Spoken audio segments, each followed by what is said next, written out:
My name's James Goff. I'm a mechanical fitter and I work at Toolz4U in Castleford. We work through equipment, machinery, service them, repair them, get them looking the best again like they should be, and try and liaise with customers and give them technical support, that sort of thing. My name's Martin Croft and my role here at Toolz4U is basically repairman. Machine repairs, manufacturing new parts and repairing anything that needs repairing. The best part about working in here is the fact that you're putting things back how they should be, and there's a massive satisfaction to putting machines back how they came out of the factory.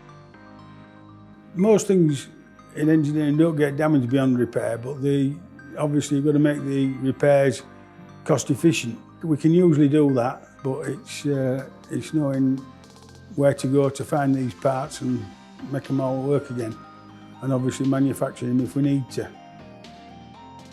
I came out of school and went to work for what was then the CGB, and then I went through their training school. I had an accident when I broke my leg, which threw me back a little bit, but I still managed to get through. And then in 1976, I had an accident resulting in me losing my arm, a motorcycle accident. The CGB at the time said that they would keep me in employment. I could do whatever I wanted to do, provided I could do it safely. Well, I went on the path of becoming a machinist.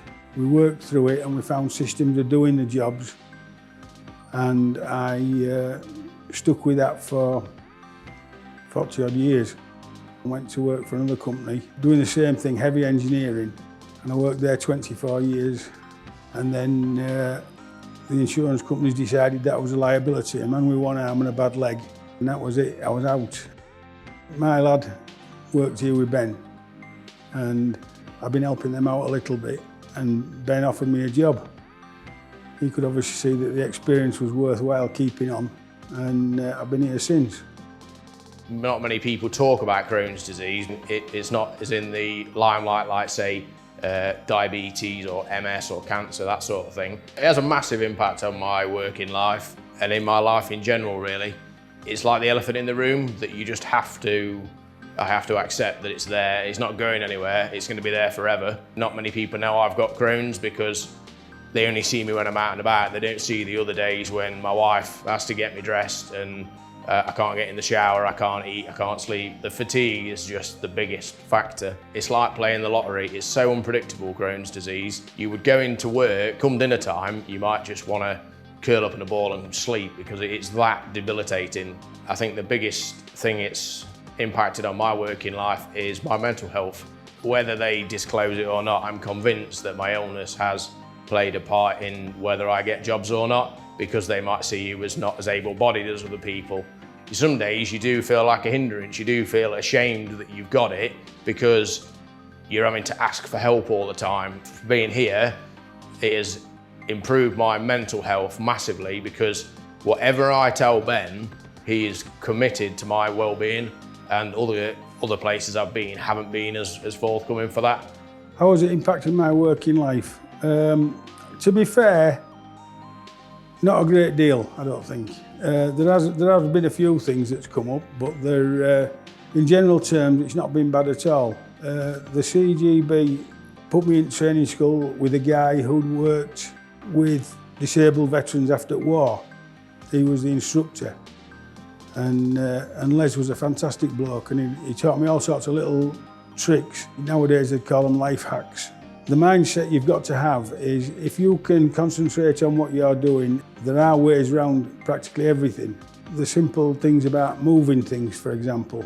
You know, you come to pick something up one-handed, obviously it's not easy, but a length of rope to make a loop and you've got an handle, you can carry things. You know, just little simple things like that. I make a lot of little specialist tools up.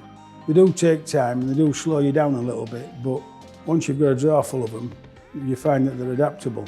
And you can get by on most things.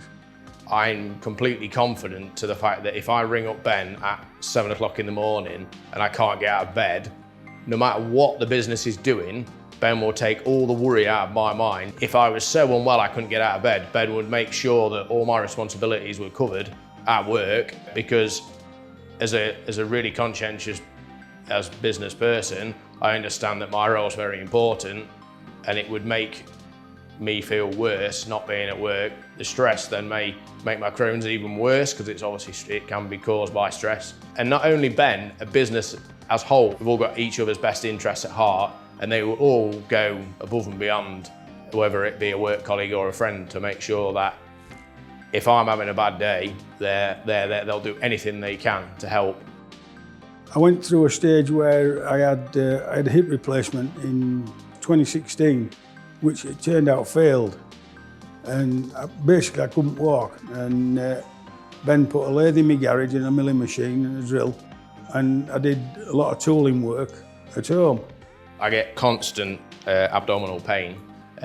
So lifting anything, it just absolutely kills me. When I used to do a big heavy day of lifting all day, it would like write me off the next few days. When I first started, Ben would make sure that there was someone else in the workshop with me, so I wasn't lifting and carrying. I think it was his business coach that had mentioned something about, have you spoke to the Department of Work and Pensions? Ben approached them and they said, if you think a crane's going to benefit you, they obviously wanted proof of my illness, which was fine. They paid for everything. It's improved my mental state, because I don't feel like a burden on all my other work colleagues, because they're not coming out and lifting things, and I can completely work on my own. The guy that I worked for at my last place, I'd known him for 40 years, but I was just another number at the end of the day. And at Toolz4U, he's gone out of his way.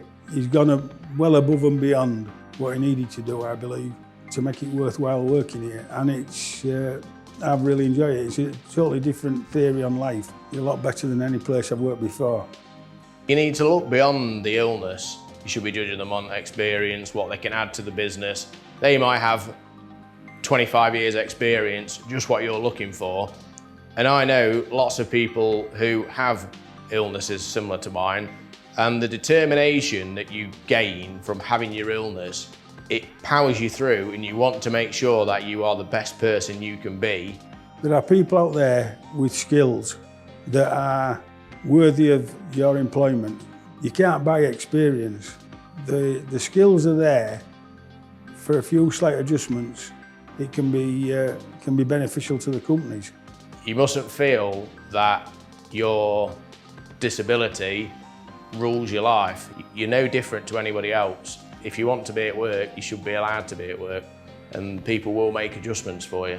It's the end of the world as you know it, or it's a new beginning.